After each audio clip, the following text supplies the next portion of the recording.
And you're bored of that shirt on purpose. Yeah, this is my 1 or 2 times a year I get to wear this money shirt, so I take full advantage. That's really cool. My wife hates it. Put on a jacket so it doesn't look She doesn't like have to come.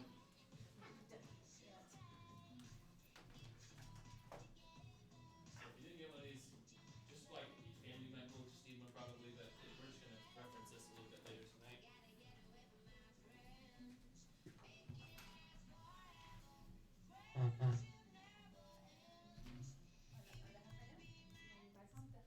I'm walking. On the trail. On the trail. Street roses. I can't walk in those shoes. Bill's building a house up on Beverly. Oh, so he drives past my house every day. So we do run a. So we'll go ahead and get started. We'll be in for at least a good hour. Try to get us out of here between 6 and 6:30, depending on how many questions we have, okay? This one's a... Yeah.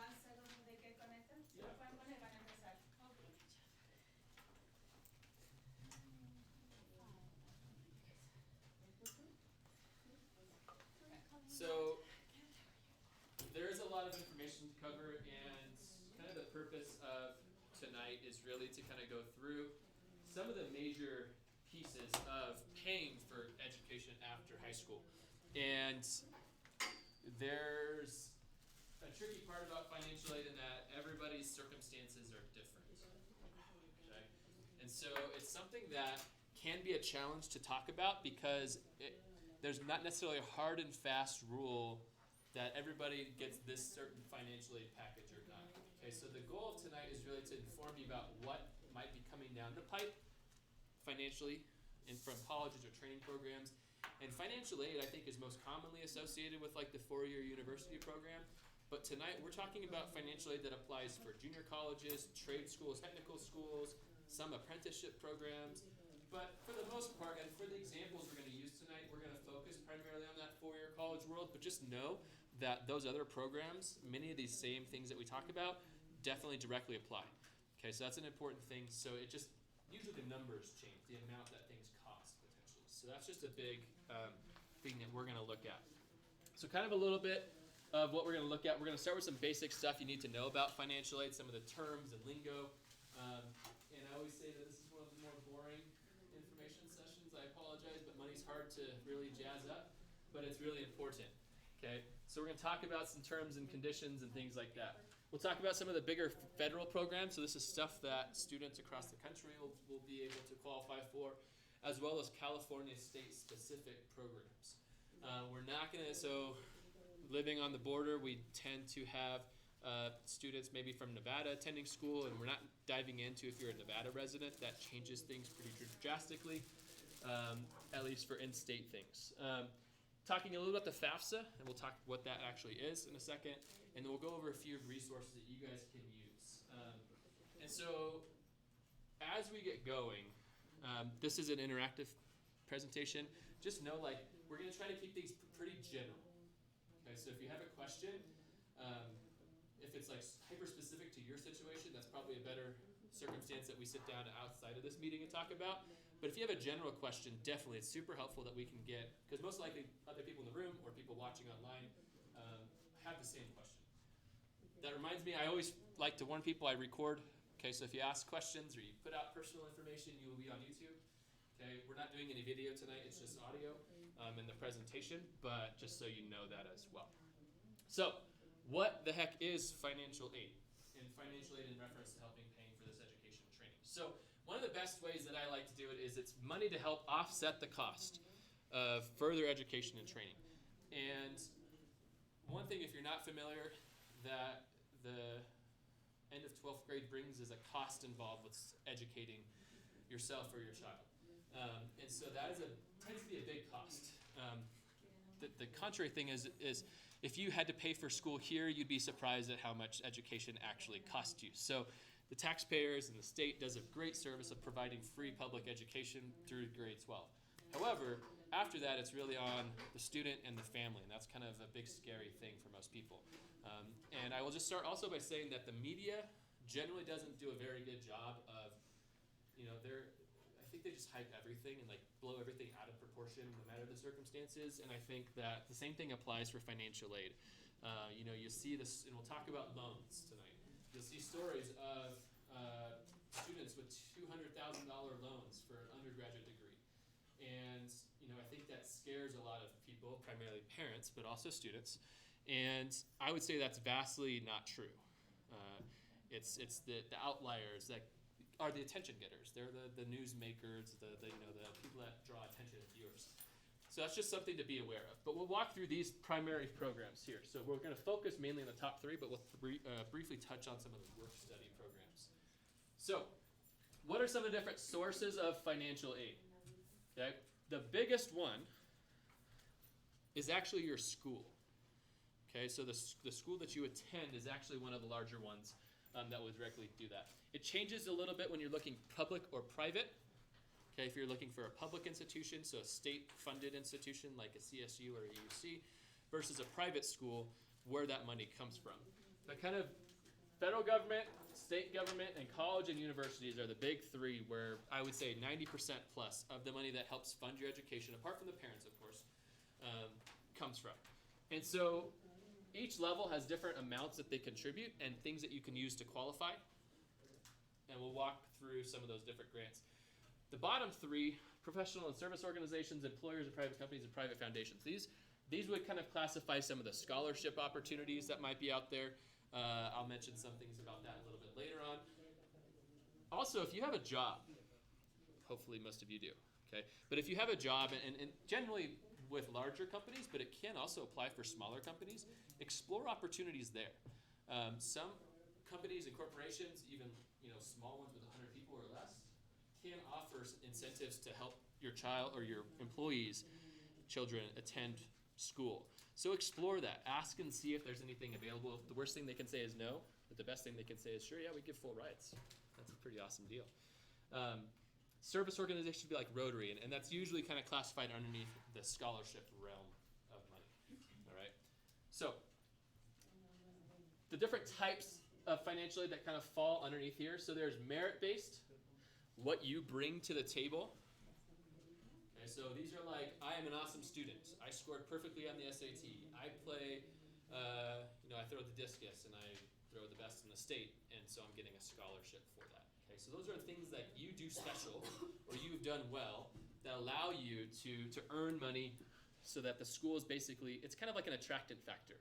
The schools want you to come to their schools, or they recognize that you've done well, so they're going to reward you for that work. There's need-based grants. So anytime you see need-based, that's going to be based on several different factors depending on where they look. But generally the FAFSA, which takes into account how much money your family does or does not make in a given year. Okay? And that's an important thing.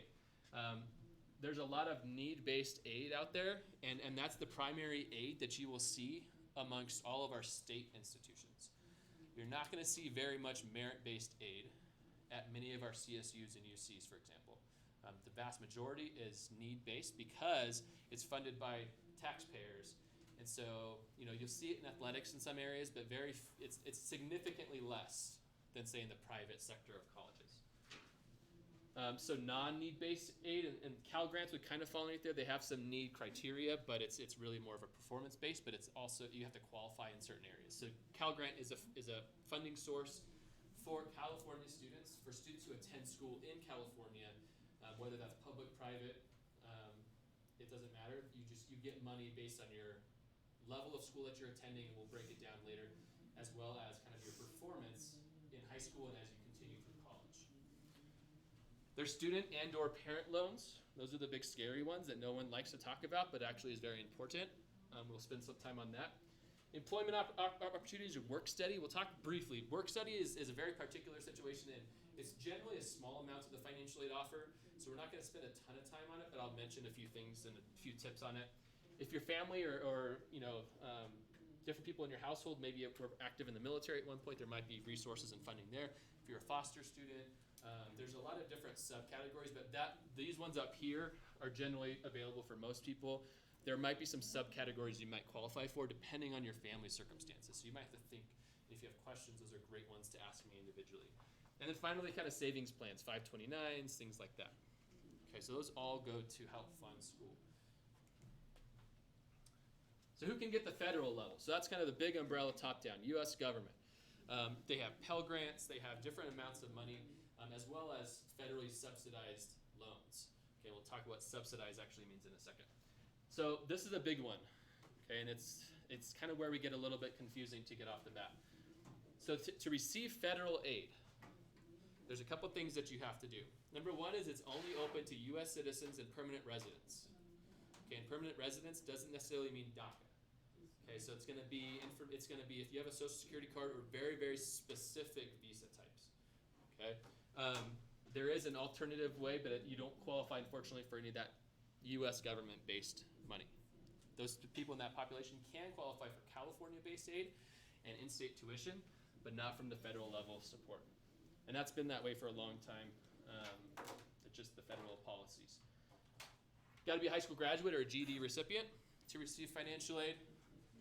Be enrolling in an eligible degree or certificate program. Okay, so that's an important thing. For example, just the last couple years, the government has really cracked down on for-profit colleges. Okay, and so I would say vast majority of colleges are not for profit, but there are colleges out there that will basically they're held by stock owners, and so their goal is to increase revenue.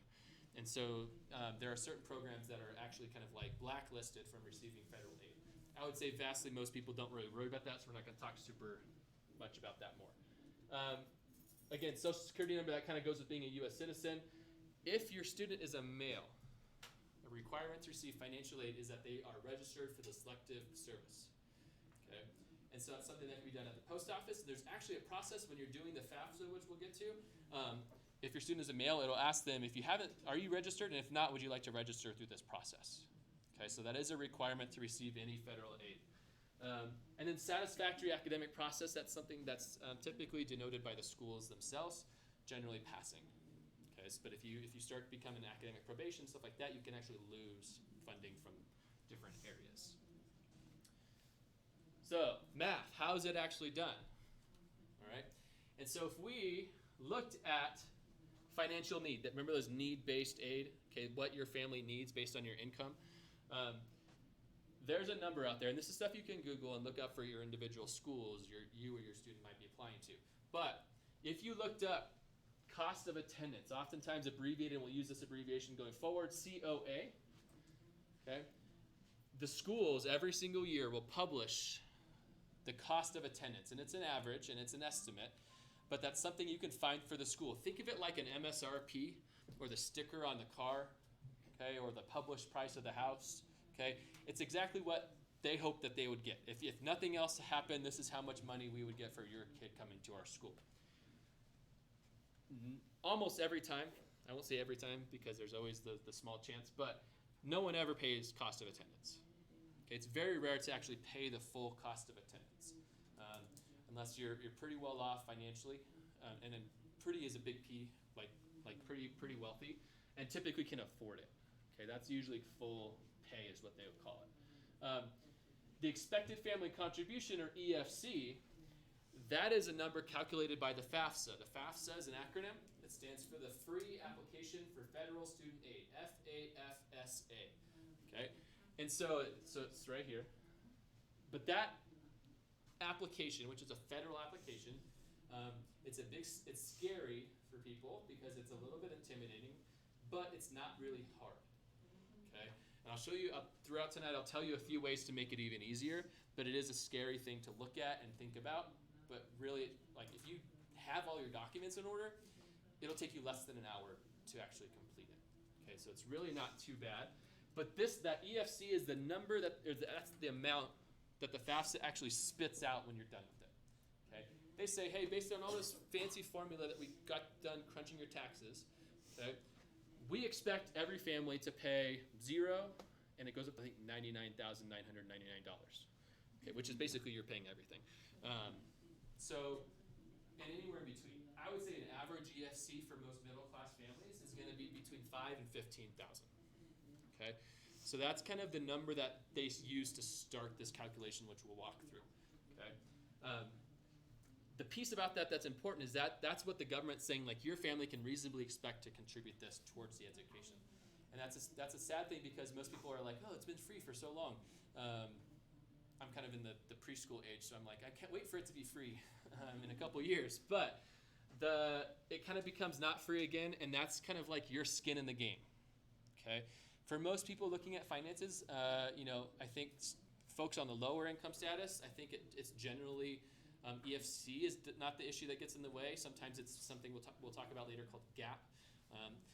I think EFC tends to hit more predominantly the middle class family, so like kind of the standard American middle class, because they don't. The FAFSA does not take into account things like cost of living, housing income, or like different things that impact what our actual take-home cost and money is. Okay, and that's kind of where a challenging piece can come into it. I have a question. Yep. Does it look at your assets as well, or is it really It's just certain looking at assets. Some aspect. Some assets. It excludes things like your primary residence, but like if you own a business, it can include some of those things. It'll ask for like certain like retirement or income funds or like investments and things like that, but it excludes certain ones that are kind of specifically set aside. I would say it's relatively reasonable looking at assets, but it doesn't like take into it like if your house value. But if you have like a second or third home, potentially it will. So yeah. what you've got in the bank.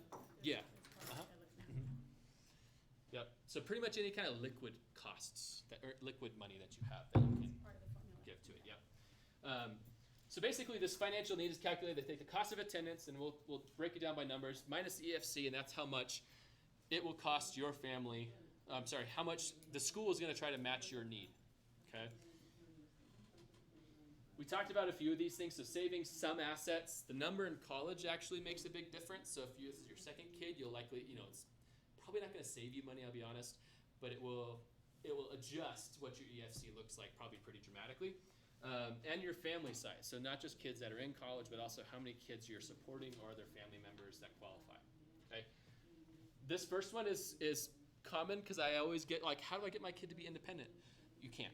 Like it's a very, very you have to be legally emancipated, which is actually really, really hard, and probably not worth the effort to try to save the money. So that's all of our students that we have at our school that I know of are dependent students. Okay, so when you see that, they're dependent. So whether or not they're claiming on taxes, whatever it might be, that's not really how they classify it. Okay, so income, we'll talk about the specifics with FAFSA in a second. So here are some of the assets that are excluded from the federal contribution. So the family home, if anybody has a family farm, congratulations, it's excluded. And then certain retirement accounts, so like some things that are kind of sheltered for later. So those things you can't just go to the bank and take out, basically. So let's watch a quick video. It's going to do it in 2 minutes, kind of what I'll probably spend 30 minutes trying to explain, so it might take us a little bit less. And hopefully this volume is good. If you need help paying for college or career school, the Office of Federal Student Aid might be your best option. We offer more than $150 billion to students each year in the form of grants, loans, and work-study funds. And federal student aid can be used to pay for school expenses, such as tuition, room and board, and books and supplies. After you've filled out the free application for federal student aid, or FAFSA, you'll receive an award letter from each school you list on your FAFSA. This letter explains both the federal and non-federal financial aid options that a school is offering you. So let's talk about federal aid. If you qualify for and receive a federal grant, you won't have to repay the money. That will definitely help offset the cost of school, but you may still need additional help. If so, a federal student loan might be your answer. Remember, a student loan is just like any other loan. It's borrowed money that will have to be repaid with interest. If you plan to take out a loan, consider federal student loans first.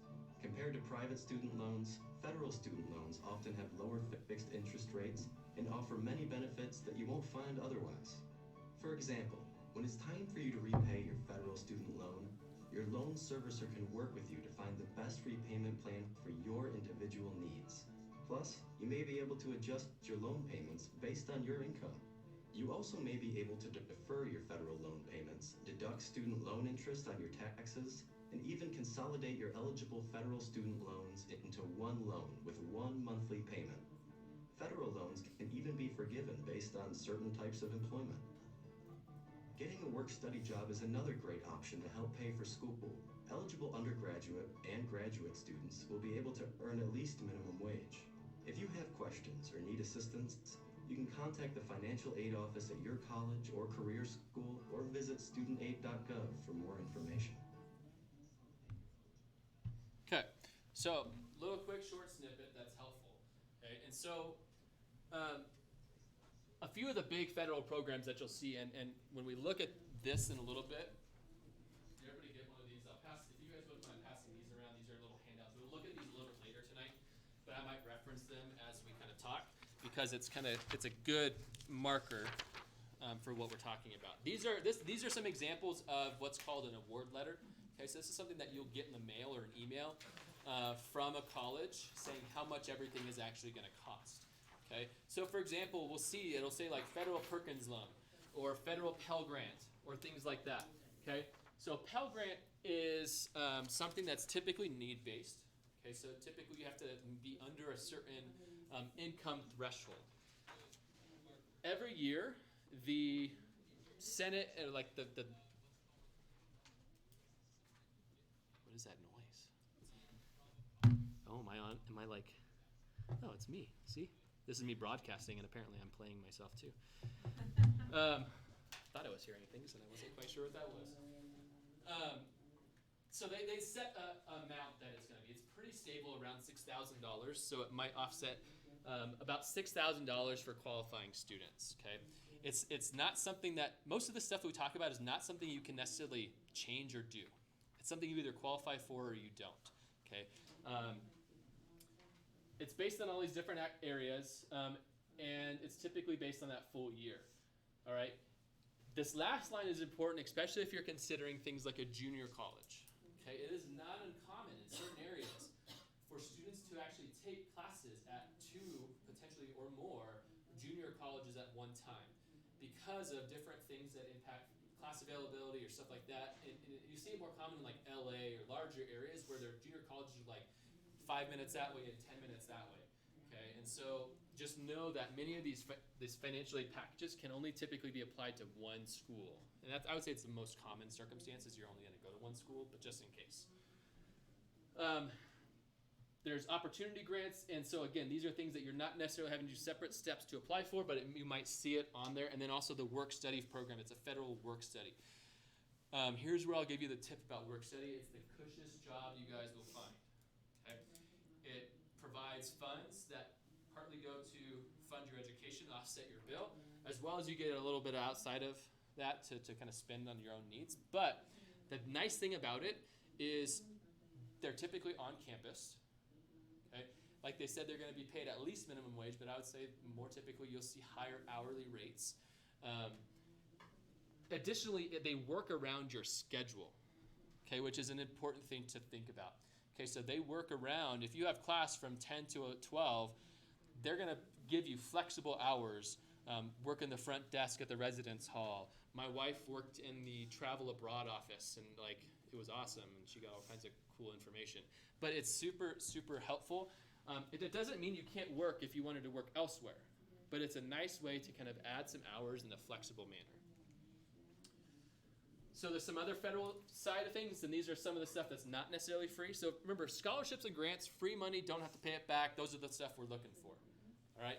Loans are not necessarily something to be avoided fully, but it's something that you do have to pay back over time. And the work study is something you're going to work for. So it's kind of like an in-process loan. You're sacrificing time to get that money right then. Subsidized and unsubsidized. Direct means it's either from the federal government or straight from the school. That's what direct means. Okay? Subsidized means that while you are enrolled in a college at least half-time, that includes graduate school, the government is going to be paying off that interest. So basically, if you take out $5,000 of a subsidized loan, as long as you stay enrolled in a college, you will graduate with $5,000 of loan. Okay? Where unsubsidized, you take out $5,000 on the first day of school, that interest starts to accumulate as you're in college.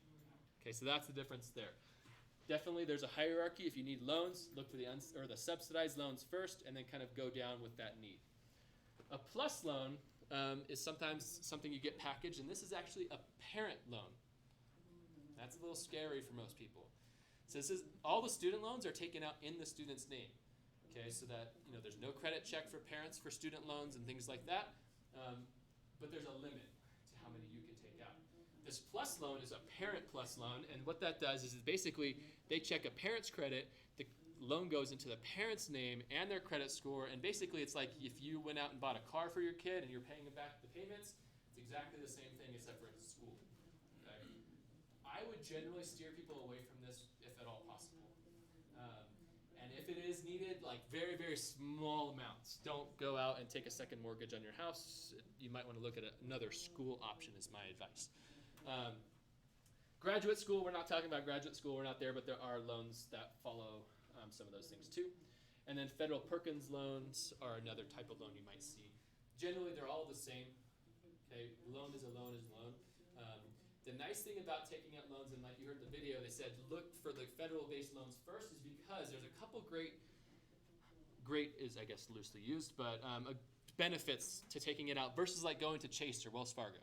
Okay, so Chase or Wells Fargo, they're going to charge you 15-20% interest. The federal government actually sets the cap of the interest rate, okay, for each individual loan. Okay, so they usually hover between 5 and 7% depending on the time frame. Okay, so it's relatively cheaper interest rate. They also have much more flexible repayment plans, like they said as well.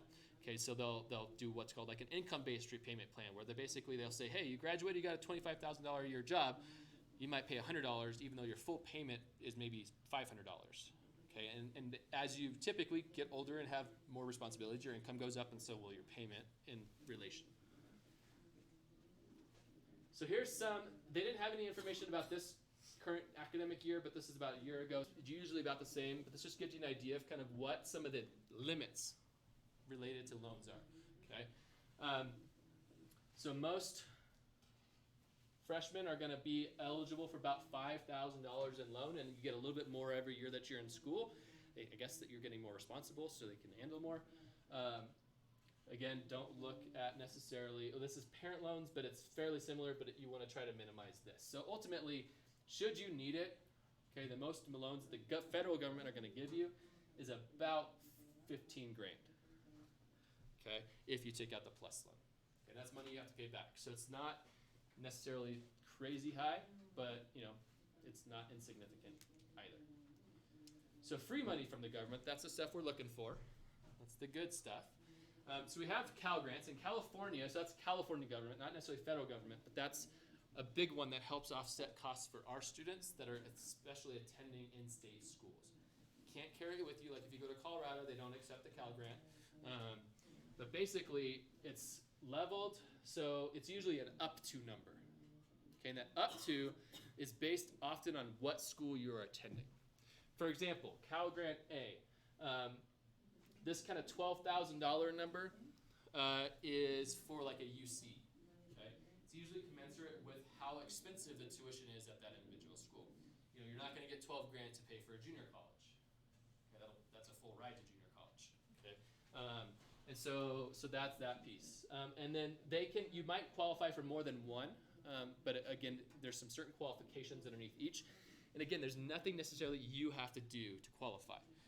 We send in GPA on your student's behalf every year. Okay, and that's one check mark that you don't have to worry about. To what's called the California Student Aid Commission. The only thing that you have to do to qualify is complete the FAFSA. And if there's one thing I want you to hear me say over and over again, which I will say over and over again, is do the FAFSA. Every single student, every single high schooler should do the FAFSA, in my opinion. It shouldn't even be optional, I don't think. But I don't rule the world. Talked about the federal programs already. Teach grants are going to be like if you're going to certain programs, or like the Apple grant and things like that. I don't know. I can't keep track of what is still inactive. Stuff like this changes from year to year. And most of those are something that's going to be later on in your college career when it pops up. Yeah. What's the Cal Grant C? Cal Grant, I don't remember off the top of my head all the different qualifications for the different things. I have to look it up.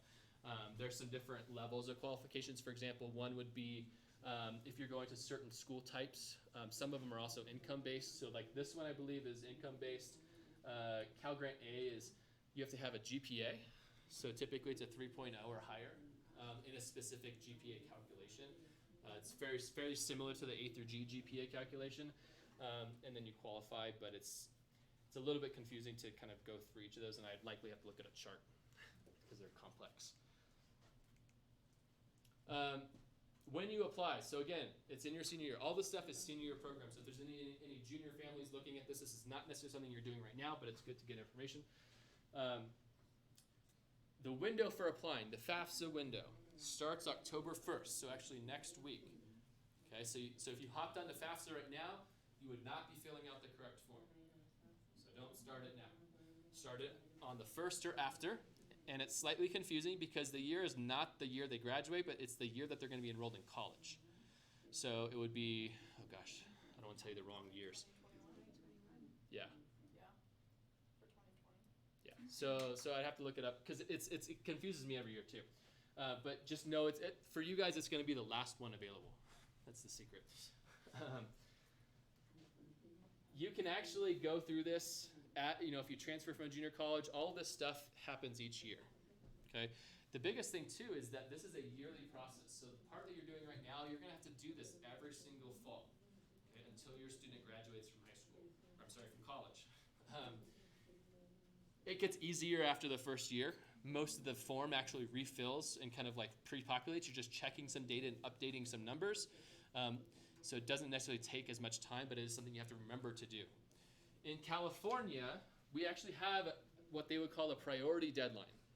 All right, so March 2nd is the priority date that you want to make sure that all of your financial aid is submitted and processed and received. Okay, and so what that means is you don't want to submit necessarily on the 1st because sometimes things take some time to get processed and things like that, and it might be in that kind of window that it might not make that deadline. If you do not submit by March 2nd, for example, you will not be eligible for those Cal Grant programs. Okay, so that's a big money loss if you don't do that. If you're applying out of state, the FAFSA still applies. Cal Grant can't go with you, but all these different programs federally can be taken with you to other schools outside of California. I would say you're probably not necessarily going to have as much of a lucrative financial aid package for most, especially out of state like public institutions. But private schools will kind of show you how that works in a little while. But you have to check on the FAFSA. If you scroll down to the bottom of the page, it'll say check deadlines or something about deadlines. You want to check the deadlines for individual states. Because when deadlines pass, the FAFSA is technically due on June 30th of every year. But if you submit it on June 30th, you're not going to get nearly as much money if you submit it earlier. Okay? There's not necessarily a game that you have to put, like, I have to submit it on October 1st. Like, that is not necessarily the goal. It's kind of submitted as soon as feasibly possible. Okay? If you submit it typically by kind of Christmas time-ish, that's a pretty good indicator. But if you don't wait to do it, like try to get it done, but it's not like a rush to get it done that day. Okay, so that's a big thing. Because if you think of some of these different pools of money, they're exactly just like that, a pool. And every time they disperse some, they're going to take a bucket of water out and move it. Another bucket, and sometimes those buckets take a lot of money all at once, and that pool empties. Okay, and so you might not be eligible for certain types of aid if you wait too long. It's important to track Cal Grants. We're not going to spend time talking about this, but just know, like, when you submit things, there's some process just to follow up. And the most confusing thing is that sometimes they might come back and say, hey, we didn't get this, or you didn't qualify, and it's really important to know why, because something might have been off with your FAFSA, which we can correct if we catch in time. Okay, but if we don't know that because you're not checking, then it's hard to do.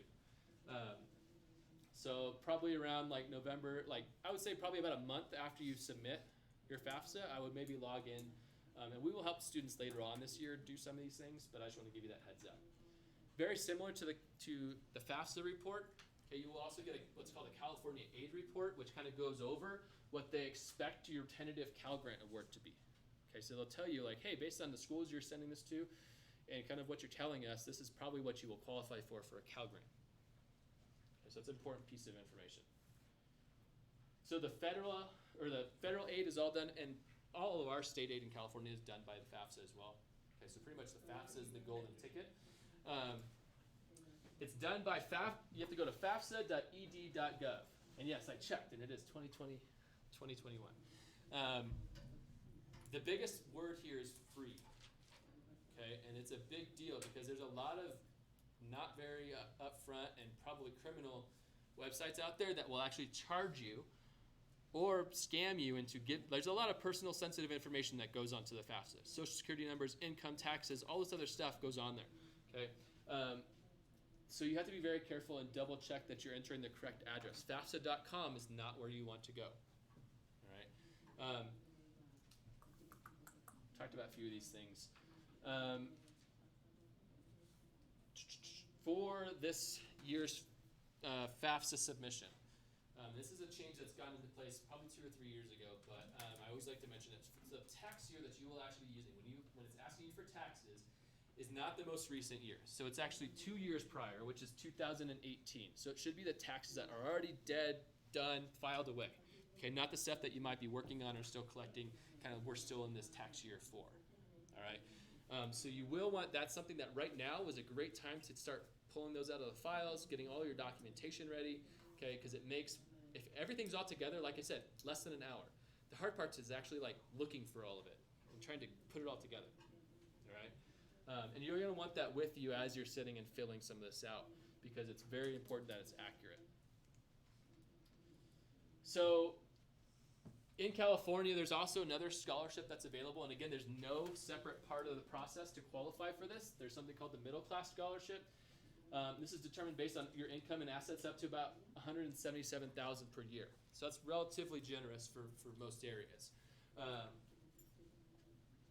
They're going to apply all other need-based aid and stuff like that first, but it's going to cover what's called a percentage of your system-wide fee on a sliding scale depending on where you fall in this income range, from about 10% to what's 40%. All right, so not insignificant and should help. Okay, so this is something that you don't have to do anything extra. If you're applying to a CSU or UC, you're automatically considered for this, and there's not necessarily any process that you need to be aware of. But I want you to know that you might see this on an award letter potentially. Okay. For the UCs, there's also another one called the Blue and Gold Opportunity Plan, and it can cover tuition and fees if you have a total family income less than $80,000. And again, no separate application, just FAFSA or DREAM Act by that priority deadline. Okay. Up there's another word called DREAM Act. So like I said in the first couple pages, the FAFSA is only eligible for students with citizenship. Okay, so you have to be a United States citizen. And we're talking about the student, not the parents. Okay, the student has to be a resident and a legal citizen in the United States. While you can't qualify if you're outside of, if you're not a U.S. citizen for the federal money, you can qualify for some of these programs through in-state aid. And what that's called, there's a separate application. So students in that circumstance will not fill out the FAFSA. They will actually do what's called the California DREAM Act. Okay, separate website and a separate process, but similar types of information you're going to need to gather. Okay, this does not require things like social security numbers, but it is something just to note. So if you try to go into the DREAM Act and you're not a legal citizen, don't use fake socials. Like it screws everything up. Just like be honest. Like just be like, yep, I'm not. Go there instead. You can still qualify for actually quite a bit of aid. Okay, so that's just an important thing to know. All right. So, like I said, all the stuff that you put in the FAFSA is going to go through some different checks and balances. Federal system, they don't like giving money away for free if you don't need it or don't qualify. And so they will actually go through and they'll check some things. But they do so on kind of a hit or miss basis. But you don't know if you're going to get hit or miss. Think of it like an IRS audit. Okay? They say that they do a process called verification, which is basically they're going to ask you for all the documentation that backs up the data that you've entered in the FAFSA. So all your tax information. So like if you left off a zero conveniently, like you can get in big trouble for that. So that's where honesty comes in. They do about a third of students every year, is what they say. So that means if you're in school for 4 years, the odds of getting verified at least once, pretty high. Okay, and it adds a separate step. So it's an important thing to keep an eye out, and this is where students and parents should be checking their emails frequently because it's usually like a quick notification that's saying like, hey, you've been selected for verification. And if you ignore it, they're not giving you any money. Okay, so it's an important thing to keep an eye out for. That's later on in the year, so don't worry about this second, but just be aware. Like I said, for the FAFSA, parents' citizenship is not an issue. Okay, it's not about the parents, it's about the student. This is what the DREAM Act page looks like. Okay, so they would fill out the DREAM Act.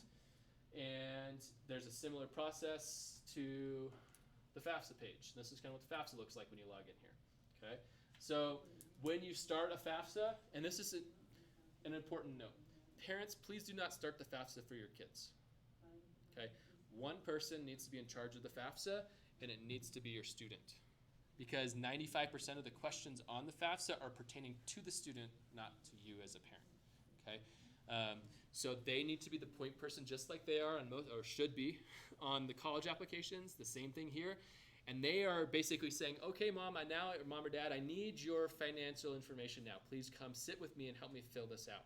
When they get to that point, clearly parents check it over, okay, but there causes major issues, system issues, when I'm going to open one for my kid, and then they go and open one, and like there's 3 different applications happening all at once because it's all tied to identifying information. Okay, so it causes major issues. So definitely make your student, identify at least one person to be the point person. I suggest that be the student. You guys can do whatever you want, but that's my suggestion. Okay, and then you would click here to do that, and then once you have it started, then you would actually log in here and not click here every single time. Okay, so you're returning. Yeah. How does divorced parents, how would you? Good question. So if you're in a split household, for example, as long as you're and I guess that's not technically even true, doesn't even necessarily have to be a legally executed divorce, I suppose. It could be, so basically it's whoever you spend 50 or more % of your time with is what they would consider your custodial parent. And that's on the FAFSA. Okay. There's another application which, if I forget, please remind me, called the CSS profile, and I'll mention that. Very different, but that's kind of what that looks like. Okay, and so if there's like, I would default to any legal paperwork that says you spend this much time with this parent or the other. But if it's like 50-50, you kind of get to choose. Choose the one with the lower income. Exactly. Read through, there's a lot of information on here, and there's a lot of actually good help pages and like resources and FAQs like that go into some more details about that kind of thing as well. But it's a really good question and a very common one, actually. Here's a little bit down further on that page where it talks about the deadlines, where you enter the year as well as the state. It'll give you like, hey, most states I would say are like as soon as possible states. But there are states out there that say you need to submit by January 1st to be eligible for aid. I would venture to guess most of that's in-state aid, which we probably wouldn't qualify for anyways. So this is what you need to gather. Okay, so this might be a good thing to like take a picture of, write down. Okay, it's pretty important that you get this stuff ready so that when you are ready to actually fill it out, you're not scrambling to find some of these things. So, Social Security number. Okay, so again, not guessing, have the piece of paper out, know it. For parents and students. Students that are citizens that are filling out the FAFSA, if parents are not citizens, it's okay to enter zeros. Okay, do not enter something like not real, which happens sometimes, but again, the parents are not the issue, it's the student who will need to be the citizen, and if you are, you have a social. You'll need that 2018 year's completed federal income tax returns and any potential other W-2s or records of money earned through other ways that maybe is not taxed. Okay. Your bank statements or investment records, so knowing kind of what your different things are there. Any untaxed income. You will also need what's called an FSA ID. All parents and student will need their own FSA ID if they're filling out the FAFSA. If the non-custodial parent wouldn't need an FSA ID.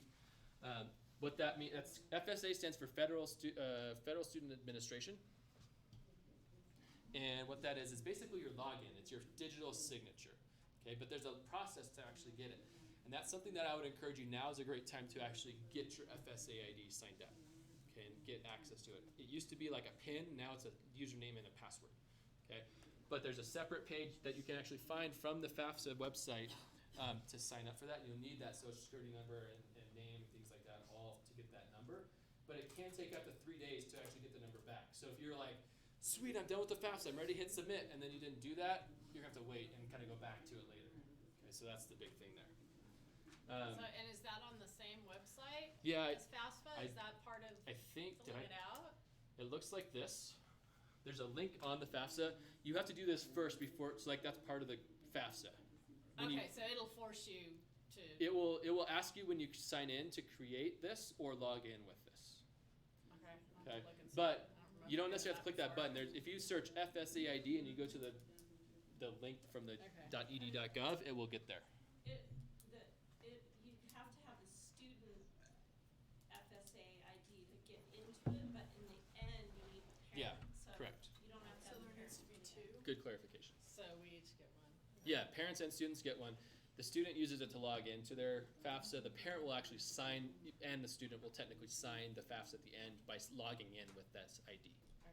Okay, so that's what it looks like, and there's a few pages that you go through. Another big thing too that's sometimes a big hiccup area where people get stuck is names. Okay, everything on all of these forms needs to be exactly what is on your identification information. Passport, social security number, IDs, exactly matching. Okay, if there's a hyphen, use a hyphen. If there's not a hyphen, don't use a hyphen. If you have two middle names, use two middle names. Like, it causes problems if you don't. Okay, so double check that.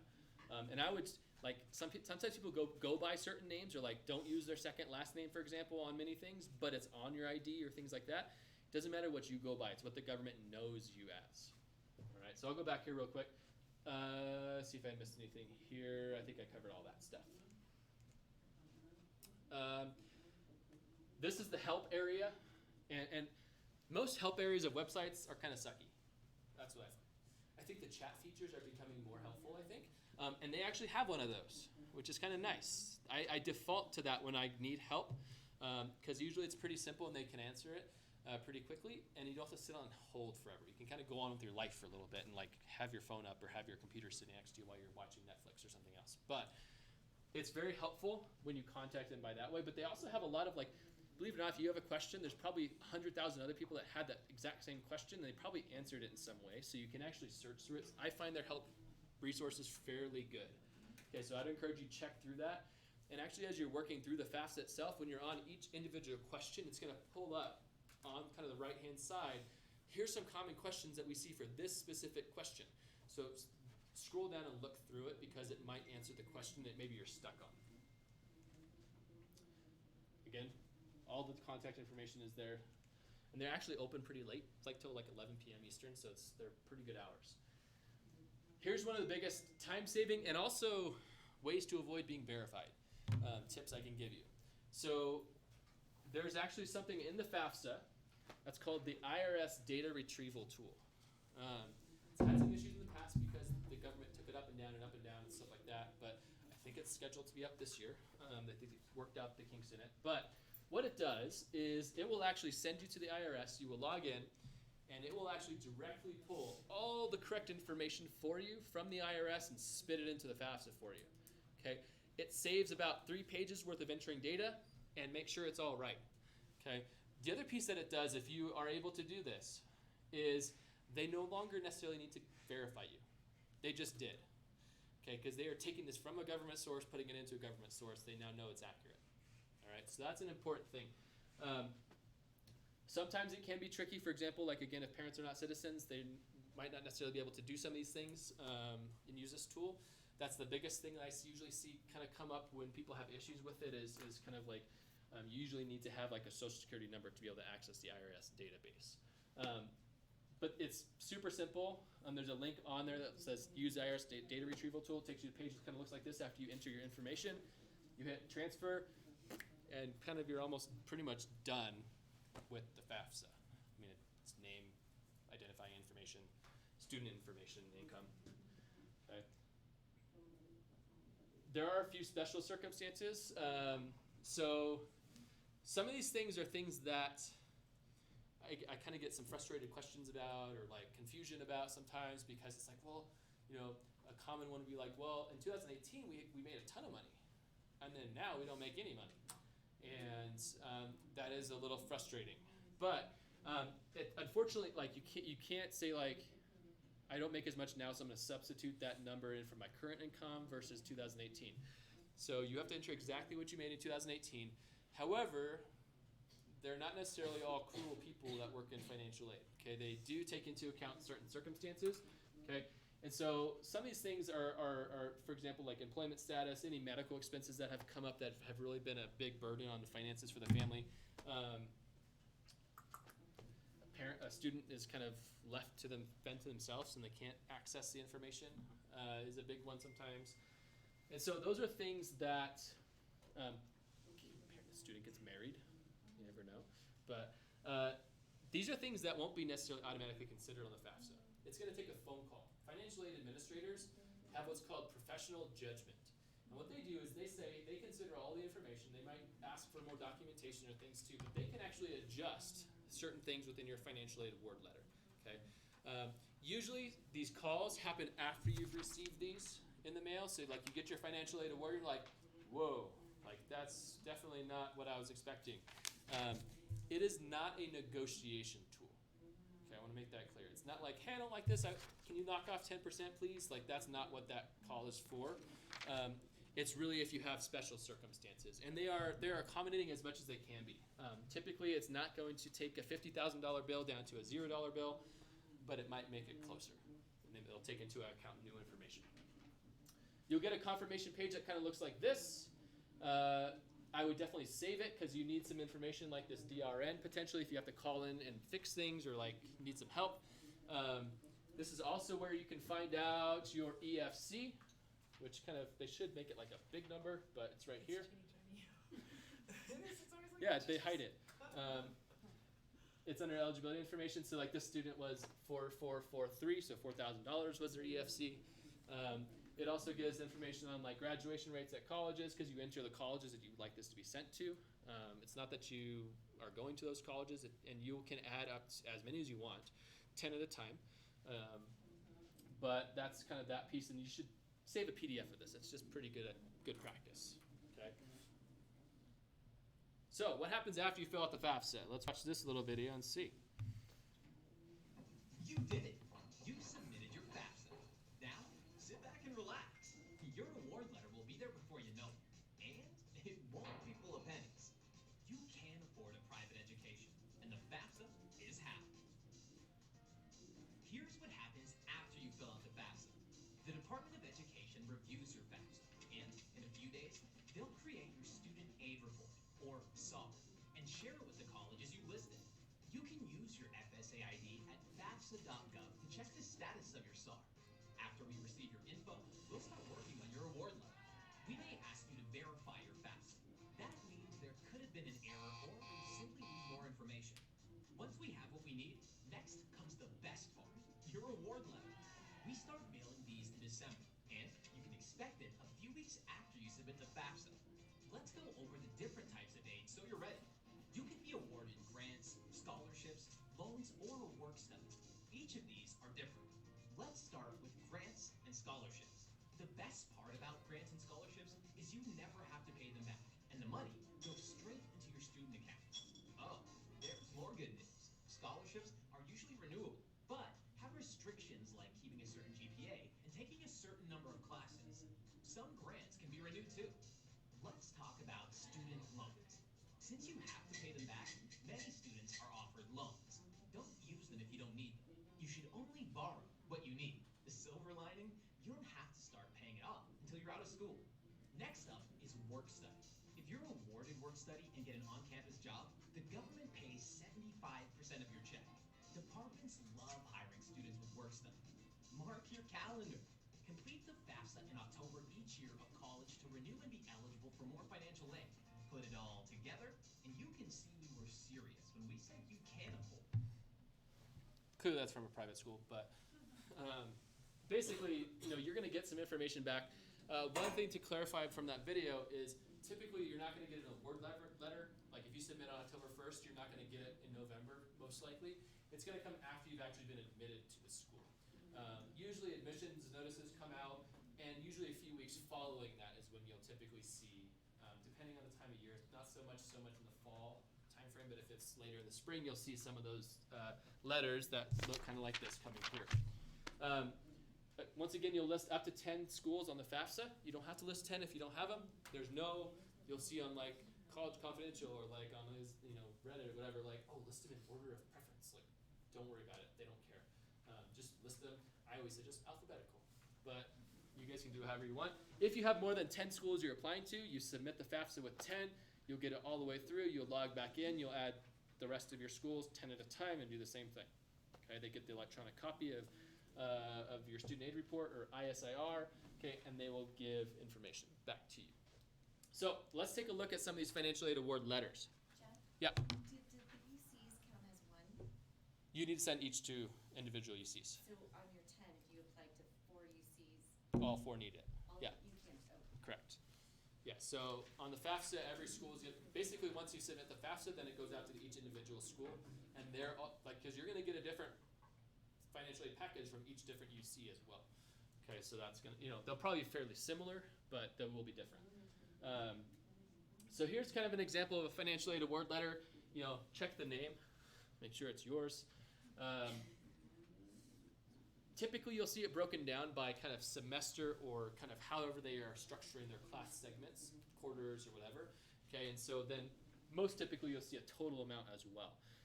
When we look at these papers, I kind of printed out a few of the common kind of styles you might see.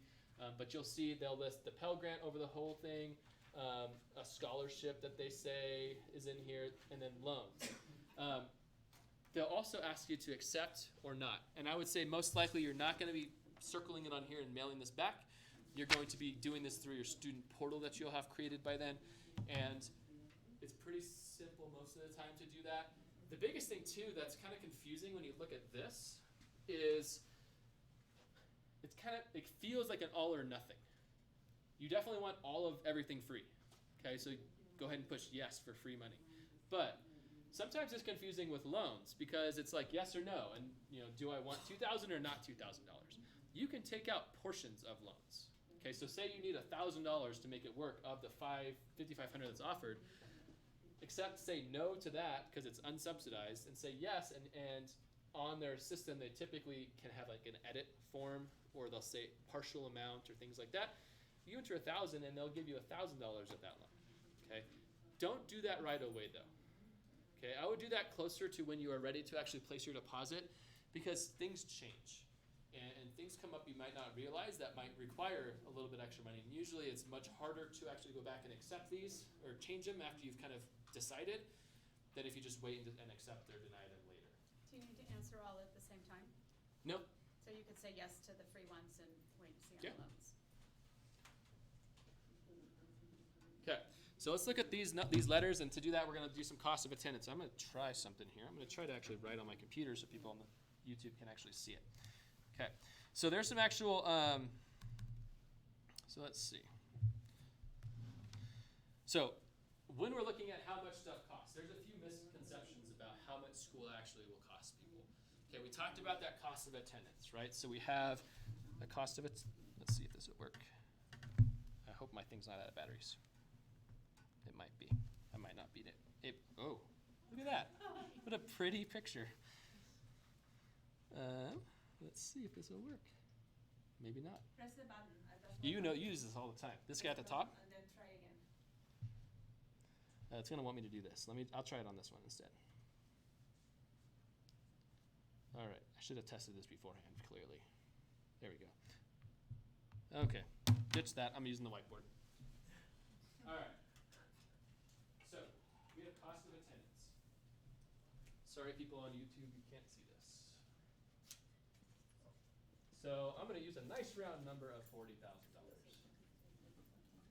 Okay, so that's housing, room and board, tuition, reasonable fees. Okay, so ultimately, that is kind of that sticker price that the colleges will give you. You can search these up. Most schools have them prominently displayed in their financial aid area. Okay, we'll submit the FAFSA, and we'll get back an EFC. We'll save an average of about $5,000. Okay, so here is money we must pay. Okay, so if we do this, so $5,000 is going to be over here. That EFC is kind of an automatic gimme. This is going to be coming out of your bank account for the most part, or subsidized through scholarships or things like that. It's not going to be factored into the initial financial aid offer. Okay, so what that means is you now have $35,000 in what's called need. Okay, so that's the number the school is trying to work with. So they say, hey, you know what? In order to make coming to this school a reality for this student, we must meet the need of $35,000 to hopefully get as close to zero as possible to make it a reality for the student. Okay, So they're going to say, hey, you know what? And I'm probably using very astronomically different numbers than it might be reality, but we're going to make it easy on my math brain. So they might say, hey, you know what? You're going to qualify for a grant for $10,000. Okay, so that's free, so that doesn't go over there. You'll also qualify for a merit scholarship of another 5. Okay? And we'll say that's maybe all the free money you get, just for purpose of the example. So we do that. That leaves us with what? So 25, 20 grand. Okay? So then you say, okay, that's all the free money. We're going to package you now with some loans. So they're going to say, subsidized loan. We'll just use, we'll use 7. We'll make sure that. Okay? And we'll do unsub for 3. And that gets us down to 10 if you take out all those loans. Okay? Following me so far?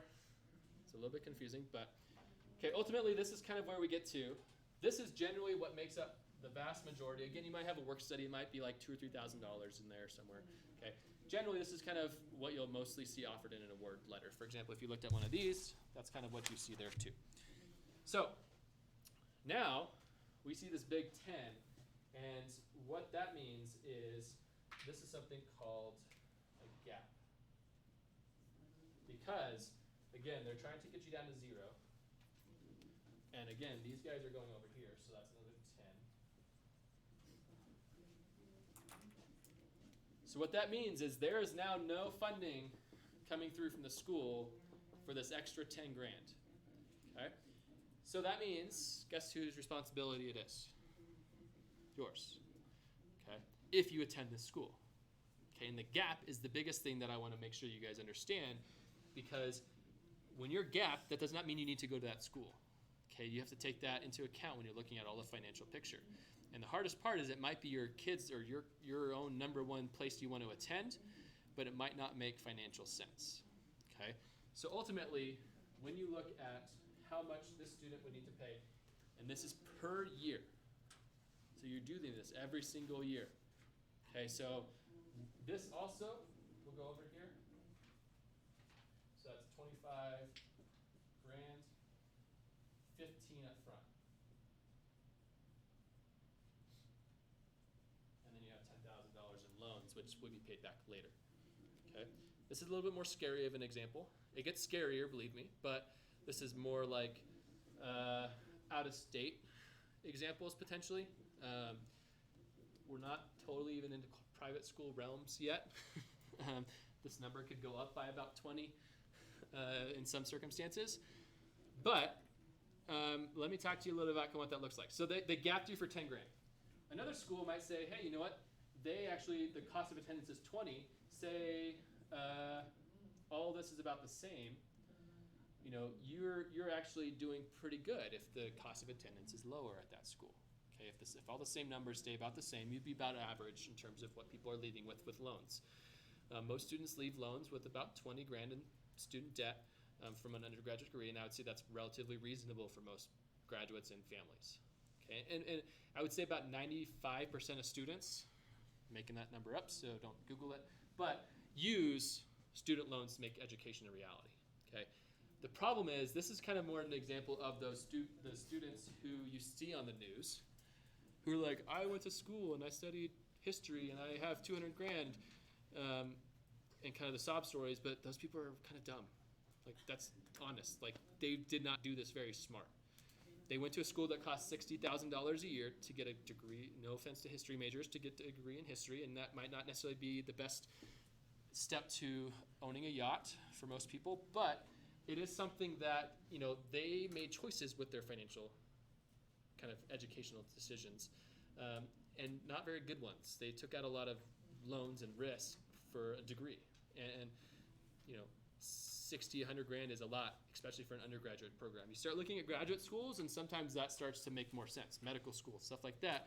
You'll see student loans into 200 grand, no problem for a lot of circumstances. However, if you get through medical school, you're a doctor, and you're making 200 grand a year or more. Like, so for the most part, you're commensurate with how much you're going to be potentially earning. Okay, let's look at a different scenario. So let's say that this student goes to a school where the average graduation time frame is 6 years. Did you know that the graduation rate percentages that you'll see online are almost all 6-year graduation rates? It's the federal government that says that. So they're almost all, unless they specifically say 4-year graduation rate percentage, they are almost all based on basically a 6-year time frame.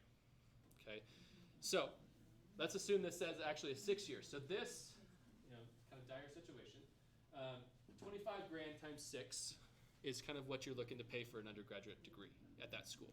Okay, so what's that? 150. So we'll say 150. Okay, in either upfront or payback costs. Pretty high.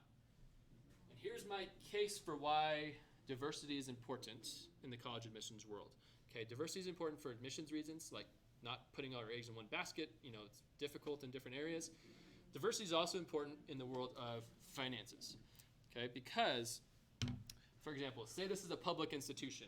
Cost would probably be less, but it could be the same amount potentially out of the cost. But let me show you what happens if you have similar things.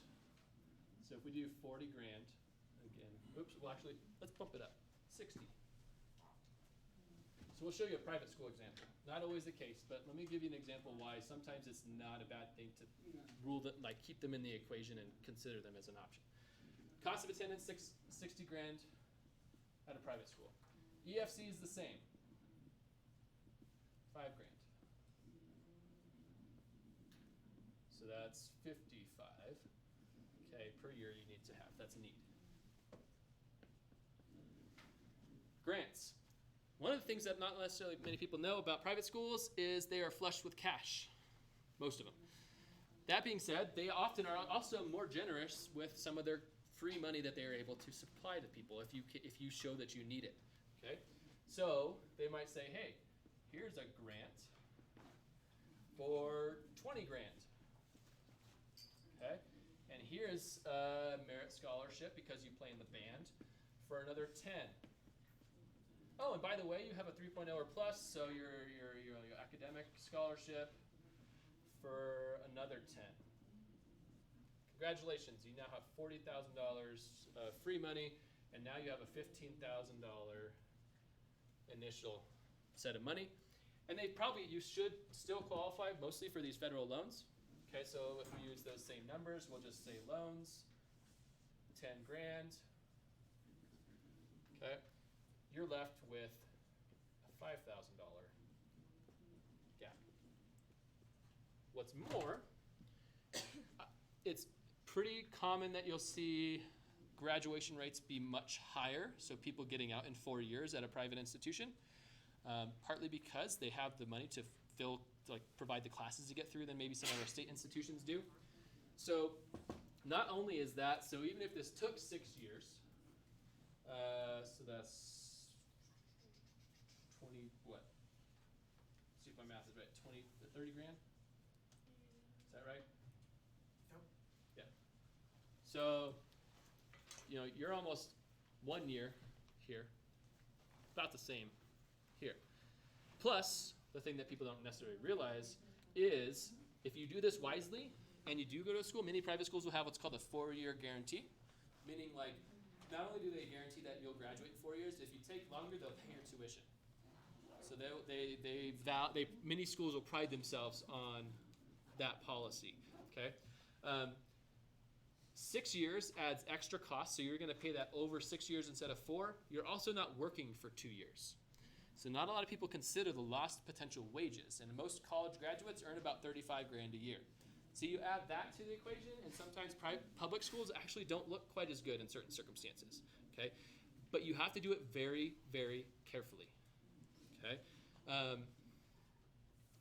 I would venture to say for most people, public school makes the most sense, like your state level institutions, because you got a lot of this aid that's going to come along with it, which doesn't always go or not at the full level to some of these private schools.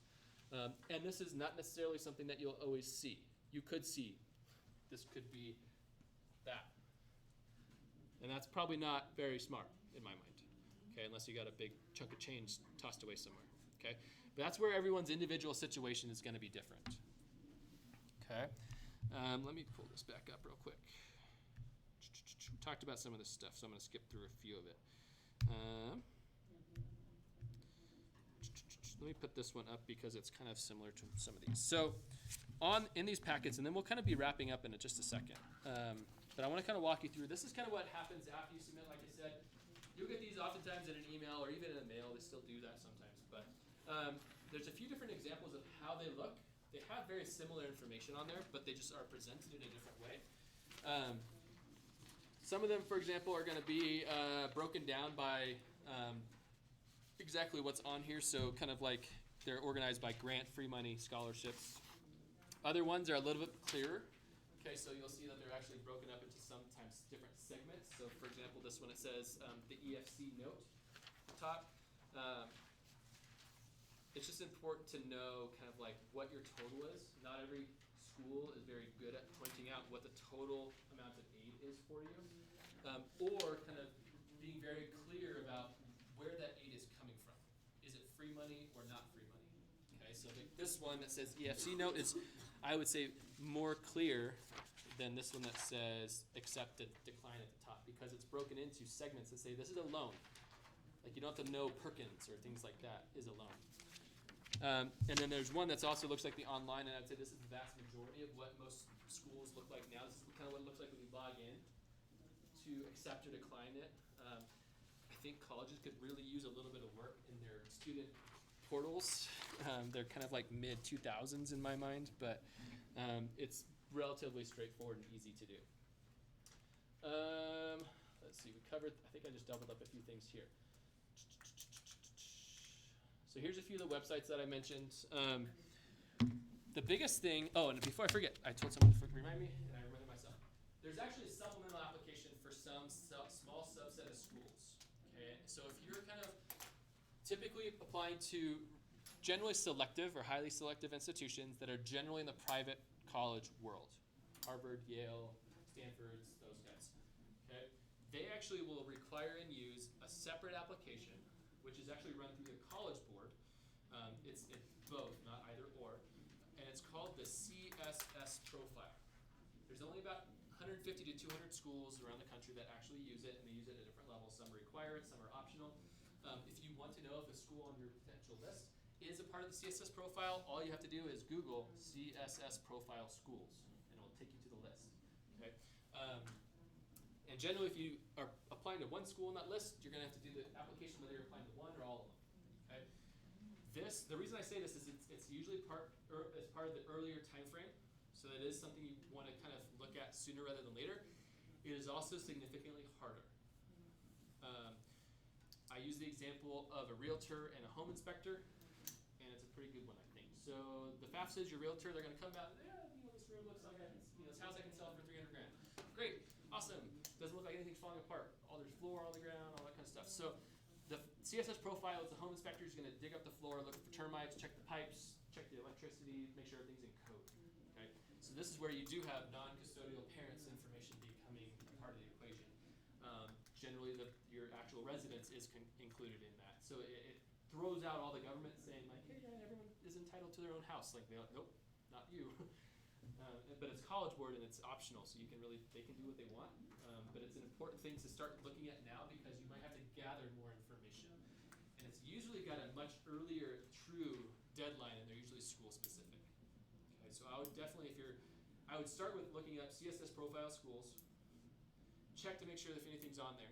If it is, I would start diving into that now because that can take a little bit more time. And the reason why it's part of that process is it can be used as in the admissions world as well. So not every school is what's called need blind, meaning the schools will not include kind of your financial information in the admissions decision. They will take into account how much you can actually pay. Because believe it or not, they have bills to pay and they can't just give away free education, unfortunately, especially in the private school sector. So they have to offset things for people who can't afford it, so sometimes they do take that into account. I would say vast majority of schools are need blind, meaning, or you'll also hear the words need aware, meaning like, hey, yeah, we kind of know, but it's not a major factor in an admissions decision. So just know that that's kind of a secondary application that's out there. I would say a very small subset of students and families will need to do it, but it's important to check sooner rather than later if you do. Okay. Do those tend to be private schools Uh-huh. or, okay, Yeah. I don't know of a public institution that's Okay. on there. yeah, right, because all the public ones take the. CSUs, UCs, junior colleges, don't even worry about it. But it's like it's your generally private, and I would say generally more selective schools in that private school world, kind of in the 10% admissions rate kind of range generally. But that's not a very necessarily good indicator. But private school definitely is. Okay, so I realize that's very kind of like surface level. You probably could, like someone, not myself, but someone could probably talk to you about financial aid for like 3 weeks. So we don't have time for that, no one does. So what I've given you tonight is kind of the ammunition that you need to kind of start the process of working on the financial aid application process, okay? And to be honest, not much can actually be done until you get this stuff anyways, in terms of kind of like decisions that you might need and have deeper questions about, like what does that mean, or like which one makes most sense for me, okay? Most of right now is really process piece. You just got to get a few things done, and this will come later. So I don't want to overburden and spend a ton of time kind of walking through all these different scenarios, but definitely at the end of the game, just kind of give you a preload you slightly. You do want to shop around. Okay, you do want to put these on a spreadsheet. I will even share a spreadsheet that I suggest using, okay, to compare not only the admissions results, but also the financial results, because like I said, it's not always your first choice school that makes the most financial sense from that standpoint, and that's an important conversation to have with your kids. This is not the time to kind of like be super secretive about your financial situation, okay? They need to know what they're getting themselves into, because if they apply to schools with 60 grand, and you're like, we're not paying for 60 grand a school, they either need to know, I'm going to take out 50 grand in loan every year, and I better be willing to take that on, or I need to add some different schools to my application list. I can keep those because, again, you never know what that result might come back in as exactly. But you should diversify and not put all your eggs in one basket. So I would encourage in the next couple weeks, kind of having that somewhat serious adult-like conversation about like, hey, here's what we're looking at for college. What do you think? Okay, what have you learned? What do you know? Have you saved anything? Things like that. Okay. Seniors in here again, please book your post-secondary plan meetings with me in the next couple of weeks. That would be great. My goal is kind of Thanksgiving timeframe to get done, but sooner is generally better because we can do a lot more with the sooner timeframe than later. And then as you get some of these things back, or if you get stuck or have questions about like, hey, I don't know how to do the FSA ID, use the search and help tools, but then come ask. Don't be afraid to ask. I don't always have the answers. I usually have to chat and sometimes have to ask. But definitely don't sit there and do nothing because you don't know. Okay? Trying to think if there's anything else that I'm leaving. I think we hit the major key pieces. Okay. What about the smaller local scholarships? Good point. So scholarships, our local scholarships are generally, when we're thinking about like scholarship dollars, apart from what the school will give you through like merit scholarship dollars for like being a great student, here's 10 grand for having that 3.5 GPA or higher, or getting a certain SAT score. Those grants are kind of like discounts. You don't get a check for that. It's usually just taken off of your tuition and fees. But our local scholarships is generally where students should spend most of their time when they're doing scholarship applications. Applying for McDonald's and Wendy's and kicking the Super Bowl field goal and that kind of stuff is generally not a good use of time. Many of them are marketing ploys. They're going to collect your information, and then you'll get a Wendy's flyer in the mail too, for a chance at $1 million. So it's not usually a good use of time. But our local ones, students here the last couple of years have gotten anywhere between 100 and 150 grand over the whole class. Pretty much if you apply to a scholarship through our local scholarships, pretty sure you're probably going to get something. Might be $500, might be $50,000. It kind of depends on kind of what the scholarships are available, as well as kind of what people think you're qualified for. Those don't happen until later. So usually early springtime, kind of like February, and there's really kind of one primary application. fill out, and we will literally sit them in their seats and kind of say, fill this out.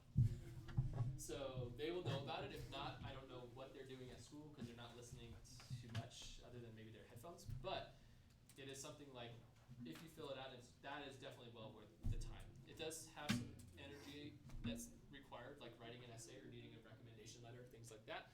So definitely don't wait until the last minute to do those things. But usually they'll get released kind of like January, February timeframe, and usually do kind of like end of March, early April. And they're all awarded. Some of the larger ones you get notified ahead of time because you kind of want to make a decision before May 1st, knowing how much money school's actually going to cost you. But it's also something that for some of them, they're actually a surprise that you actually get awarded at the awards night in the night before graduation. It's a good question. Forgot about that. What is Mr. Jameson's role? What is Mr. Jameson's role? Mr. Jameson is our career technician. So he works with students we've asked him to do some of the scholarship stuff.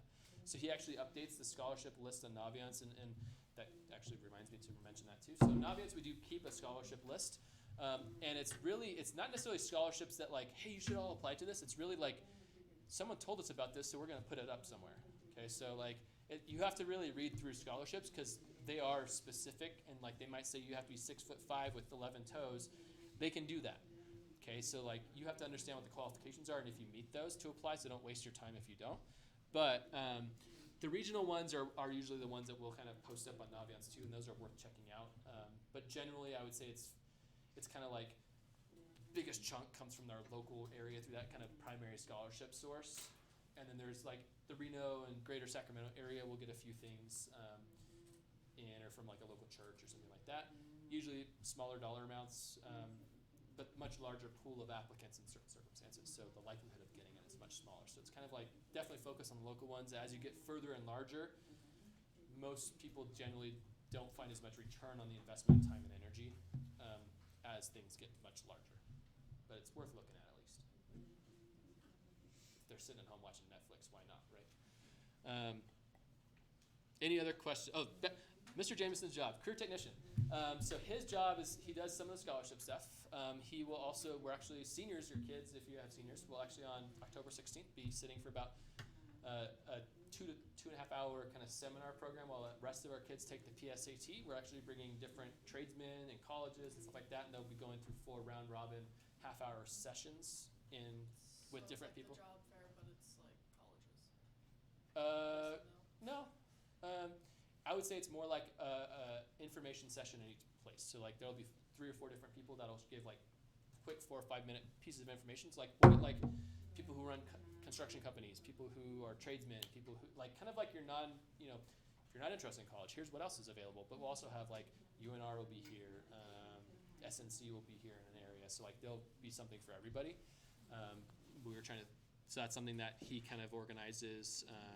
He helps us a lot with our Naviance program, things like that. So he also might be reaching out to you guys if you guys want some help with Naviance. He's setting up appointments if you're curious about it, to help parents kind of orient and kind of get on and things like that too. Yeah. So what other questions do we have tonight? I know there's probably a lot, but I probably don't know where to start. And they will come if not. Does anybody have any questions about anything that we covered tonight? It might be hard to think about what we didn't cover, but like anything that we covered that you want re-clarified or any a little more detail on? Can you apply for both FAFSA and the Dream Rec thingy? No. Yeah. So it's either or. So, just to clarify, in a split family, one parent, you just take the financial information of one parent. Yes, but it depends. But it's whoever the student spends the most time with, and then again revert to that legal documentation. Like if it's like a 60-40 arrangement or something like that. If it's literally 50-50, and also like 50-50 on paper, but also 50-50 in real life. Like it's got to be like if it says 50-50, but really like you live with mom or dad the whole time and kind of just see them on weekends. Like that's different. So again, honesty is the best policy. Don't try to think you're going to get away with something. Sometimes they find things out, and that's never a good thing to kind of be on the bad guy side of the government. Yeah. The example that you brought up with filling out the FAFSA, you get your situation that changed financially, is that you don't do that before you get your letter back? You do Generally, that generally no, after you because get they it? generally don't have any, like, when you get the letter, that they don't have your financial information done yet, so they can't really even do anything with it when you call them. So they're not gonna adjust anything prior to creating a financial aid award letter. So the financial aid award letter is not like someone's not sitting in the office being like, well, let's see, this person should get, it's a computer, like, and they're going to they have specifications, with a few small exceptions like athletics or things like that. But generally it's, there's stipulations and you either get it or you don't, and that's part of your package. And so those typically go out almost automatically, and so it's kind of a hands-off process. And so you will find more fruit for your effort by calling with the financial aid offer in hand, because what they'll tell you is be like, okay, that's great, but like you just need to see what we're going to offer you first, because they might offer you great stuff and you might not even realize that. So they're going to want to have a financial aid offer you can look at, and if there's drastic differences between kind of what makes it realistic and not possible, it's worth a phone call. Again, I don't want to get your hopes up too high if that's the case, because like I said, it's not going to necessarily make night and day difference, but it could make a $5 or $10 grand difference in certain circumstances depending on what's happening, which could potentially make that option a more viable option for you. And isn't it true though, if the net price calculator on, say, the school that your child, you go on, you look at the net price calculator, comes back with a number, but then your FAFSA comes back with a different number, can you appeal it that way? No, so the net price calculator is exactly that. It's an estimate. You can actually estimate your FAFSA results too. There's on that same page, there's actually called the FAFSA forecaster, and it will walk you through like essentially an abbreviated version of the FAFSA with the information you have. So if you're curious what your EFC, at this point, just do the FAFSA. But if you were interested, like for a younger child or things like that, you could enter stuff there, or you could like play around and see like, hey, next year if my income goes up this much, what might it be? But yeah, so the calculators are strictly that. It's an estimate, and it's usually an average. And sometimes schools will do different things. They'll use an average amount for like not your highest tier of like room and board, not the lowest tier. Some of them will list like the highest. So sometimes the price can only go down.